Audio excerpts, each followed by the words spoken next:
Hello बच्चों, चलिए प्रश्न पढ़ते हैं। प्रश्न दिया है जल संसाधन है अर्थात जल संसाधन इनमें से क्या है। विकल्प ए अनअपघटनीय व अनाचक्रित, विकल्प बी अपघटनीय व चक्रण योग्य, विकल्प सी नवीनीकृत, विकल्प डी अनवीनीकृत।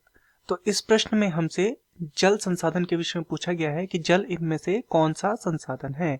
अर्थात इस प्रश्न की जो मुख्य अवधारणा जो इस प्रश्न की है वो जल के ऊपर आधारित है या जल संसाधन पर आधारित है। जल संसाधन, तो चलिए जल संसाधन को समझते हैं।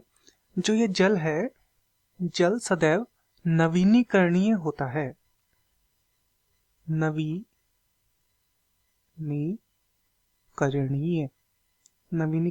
नवीनीकरणीय का क्या अर्थ है? ऐसे संसाधन जिनका पुनः उपयोग किया जा सकता है या पुनः प्राप्त किया जा सकता है, उन्हें हम बोलते हैं नवीनीकरणीय संसाधन। जैसे कि सौर ऊर्जा, पवन ऊर्जा भी इसके उदाहरण में आते हैं। तो नवीनीकरणीय संसाधन ऐसे संसाधन होते हैं जिनका पुनः उपयोग किया जा सकता है। क्योंकि ये क्या है, जल जो है वो पुनः प्राप्त के योग्य है, अतः ये भी क्या है, नवीनीकरणीय संसाधन है। अच्छा, इसे पुनः प्राप्त किस प्रकार से किया जाता है? इसे पुनः प्राप्त किया जाता है वर्षा के माध्यम से। तो जैसे कि क्या होता है कि धरातल पर जो जल उपस्थित होता है वो उसका वाष्पन होता है, वो ऊपर जाके बादल बनता है और बादल के द्वारा दोबारा से वर्षा होती है और ये जल पूरी तरह से इसी तरह से बार बार धरती पर आते रहता है। तो इसे हम बोलते हैं जल चक्र, अर्थात ये एक चक्र के माध्यम से पुनः पुनः प्राप्त होता रहता है। तो चलिए अन्य विकल्पों को देख लेते हैं। सबसे पहला हमें दिया है अनअपघटनीय व अनाचक्रित। तो अनअपघटनीय व अनाचक्रित, तो अभी हमने देखा इसमें चक्रण होता है, तो ये जो विकल्प है ये हमारा गलत हो गया।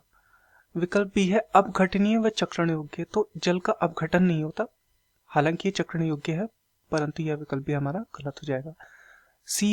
विकल्प सी है नवीनीकृत या नवीनीकरणीय या नवीकरण योग्य, तो बिल्कुल ये एक नवीनीकृत योग्य संसाधन है, तो ये विकल्प सही है।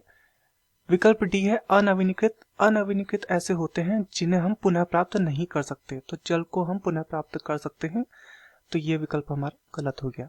तो दिए गए प्रश्न का सही उत्तर होगा विकल्प सी नवीनीकृत। मैं आशा करता हूं आपकी यह समझ में आया होगा। धन्यवाद।